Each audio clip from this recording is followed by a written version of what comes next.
TTD laddu తయారీ నెయ్యిలో జంతు కొవ్వు కలిసిందంటూ ఎన్డీడీబీ రిపోర్ట్ ఆధారంగానే తాను చెప్పానని సీఎం చంద్రబాబు అన్నారు. తిరుమల పవిత్రతని కాపాడటమే తన ప్రధాన ఉద్దేశమని స్పష్టం చేశారు. అందుకోసమే సెట్ విచారణకు ఆదేశించినట్టు చెప్పుకొచ్చారు. గత ప్రభుత్వ హయాంలో తప్పు చేసిన వైసీపీ నేతలు చివరికి తననే వ్యక్తిత్వ హననం చేస్తున్నారని ఆగ్రహం వ్యక్తం చేశారు సీఎం చంద్రబాబు.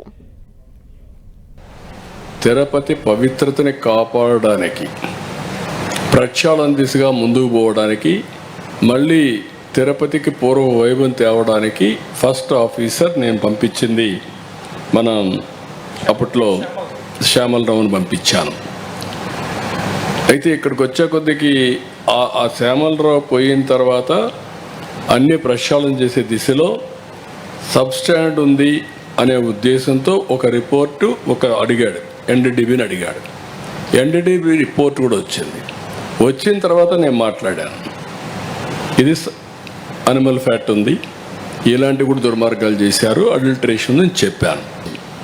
కానీ అపచారం చేసి మహాపాపం చేసి మహాపాపాన్ని కూడా కప్పిపుచ్చుకోవడానికి తిరిగి దాడి చేయడం ఏమన్నా నాకైతే అర్థం కాదు. తిరిగి నా క్యారెక్టర్ అసాసినేషన్ ఆ పరిస్థితికి వచ్చేసారు వీళ్ళు. ఇది కరెక్ట్ కాదు. ఏదైనా సరే నేను ఎందుకంటే వెంకటేశ్వర స్వామిని వీళ్ళు బజార్కి ఏడవాలనుకున్నారు, నాకు ఏడవాలని లేదు. ఆయన పవిత్రత నేను నమ్మేది కలియుగ దేవుడు వెంకటేశ్వర స్వామి.